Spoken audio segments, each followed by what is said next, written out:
How's it? Sean from Mel's YouTube book site YouTube channel. Today we're going to be talking about the Nine of Swords.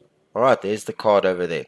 Alright, this card can represent being plagued by fear, guilt, and doubt, and worries that are to a large extent unfounded.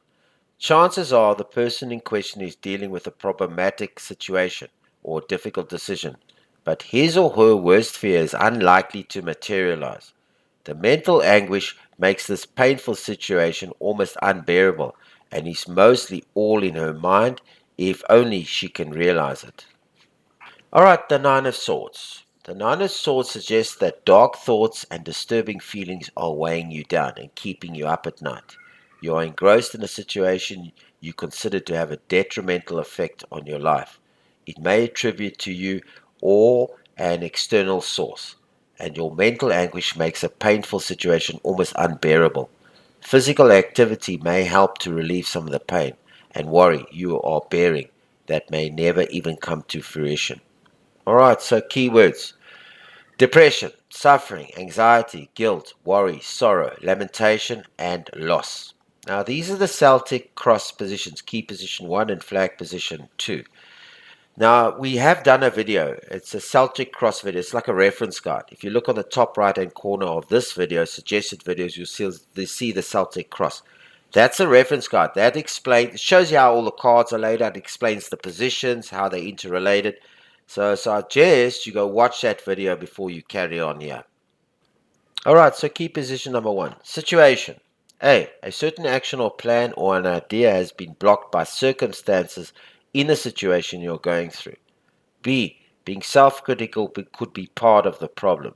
C, you may be forced to re-evaluate values that you've adopted in the past, which may be both painful and therapeutic.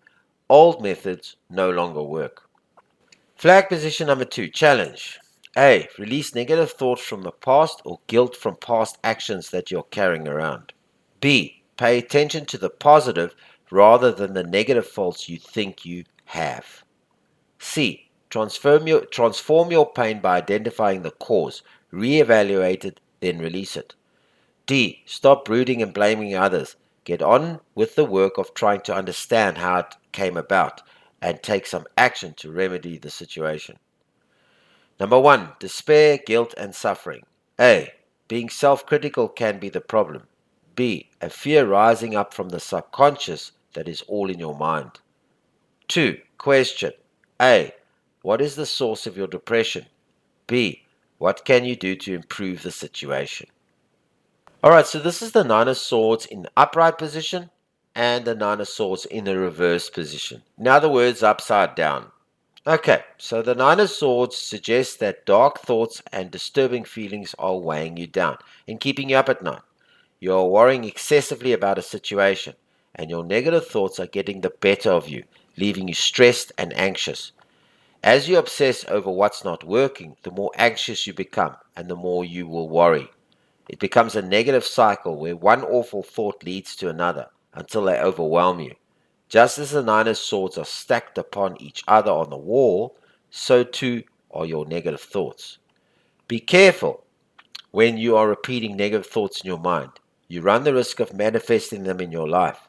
So, the Nine of Swords asks you to break the cycle. Every time a negative emotion comes up, replace it with a positive one instead. Okay, so the Nine of Swords in the reversed position. Upside down, in other words. A reversed Nine of Swords can occasionally be a reminder that your daily stress is purely a result of your inability to let something go.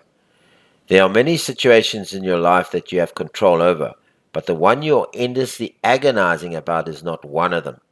Heed the words of the famous Serenity Prayer and learn to accept the things you cannot change.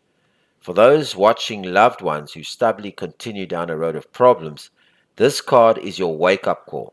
You cannot force others to do what is right, and you must stop letting them drag you down. Or it may be your own struggles that you're failing to move past or failing to forgive yourself for. Right, you have a ball and chain around your ankle, but the key is in your pocket. Free yourself from what is plaguing you and learn to truly let go. It does offer a path out if you're willing to take it. As with most misfortune, You must be prepared to put in a generous amount of effort to free yourself from your current situation. Alright, so that's it for the Nine of Swords. The next card we're going to do, the next video, is going to be the Ten of Swords, and you see it over there. So, please like this video, share it, and subscribe to our channel. It's free, and we're doing this awesome playlist on the tarot, and all the cards, and the history, and all that stuff. So please subscribe. And also leave comments and suggestions, or whatever you want. Alright, so this is Sean from Mel's YouTube Booksite YouTube channel. Until our next video on the Ten of Swords, good day on you.